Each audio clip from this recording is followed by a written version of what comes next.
মূল বিষয়টা হলো নির্বাচন পরিচালনার ক্ষেত্রে স্বচ্ছতা এবং জবাবদিহিতা।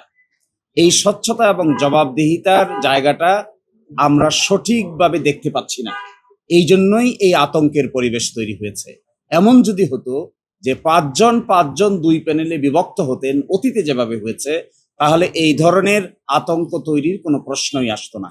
আমরা বারবার লিখিত আকারে বলার পরেও তারা যেহেতু কোনো পদক্ষেপ নিচ্ছেন না, এই জন্যই আমাদের দায়িত্ব হলো এগুলো মানুষকে জানানো যে অনিয়ম এখানে হচ্ছে, এই অনিয়মটা যেন পূর্ব থেকেই প্রতিরোধ করা যায়। এই জন্যই আমরা আপনাদের সামনে এসেছি।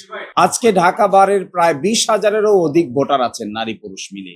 তারা যদি সেফ ফিল না করেন, ভোট দেওয়ার ক্ষেত্রে তাদের ভোটটা সঠিক জায়গায় দিতে পারবেন এবং গণনা হবে, এটা যদি সার্টেন না হন, তাহলে তো ভোটারের উপস্থিতিও সেখানে থাকবে না এবং ভোটাররা ডিমোটিভেটেড ফিল করবেন, উৎসাহ বোধ করবেন না।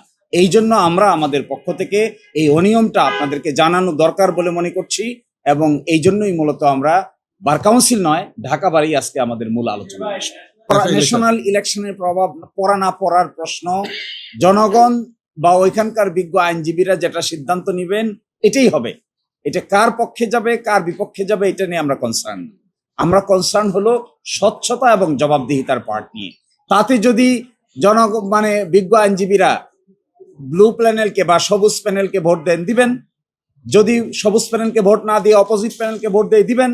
কিন্তু ভোট হওয়ার আগেই ইলেকশন সিস্টেমে একটা মেকানিজম করার যে আগ্রহ কিংবা দৃষ্টিভঙ্গি দেখা যাচ্ছে, লক্ষণ দেখা যাচ্ছে, আমরা মনে করি এই পরিবেশে ভোট হওয়া এবং ভোট গণনা করা দুইটাই অন্তত রিস্কি ব্যাপার।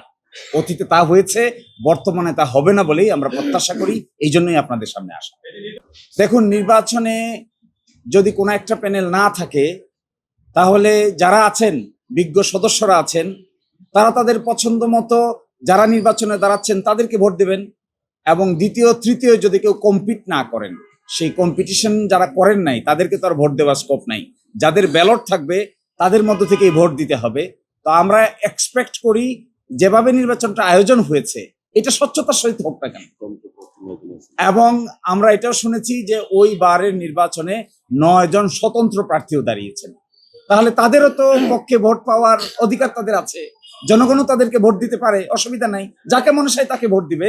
কিন্তু সেখানে ইলেকশন কমিশনে অধিক সংখ্যক সদস্য রেখে ফলাফলকে নিজের মতো করে চেঞ্জ করার মেকানিজমটাকে আমরা কোনোভাবেই মেনে নিতে প্রস্তুত নই। আমরা বলছি এই ব্যাপারটিতে বিজ্ঞ আইনজীবীরাই ঠিক করবেন কাকে ভোট দিবেন কাকে ভোট দিবেন না। কারো সিদ্ধান্তের উপর তো আমাদের হাত নাই। এই ব্যাপারে আইনজীবীদের বিবেচনা বোধের উপরে আমাদের পূর্ণাঙ্গ আস্থা আছে। যাকেই ভোট দেবেন সেটাই আমরা মেনে নিব, কিন্তু স্বচ্ছতা সহিত হোক এটাই আমরা চাই।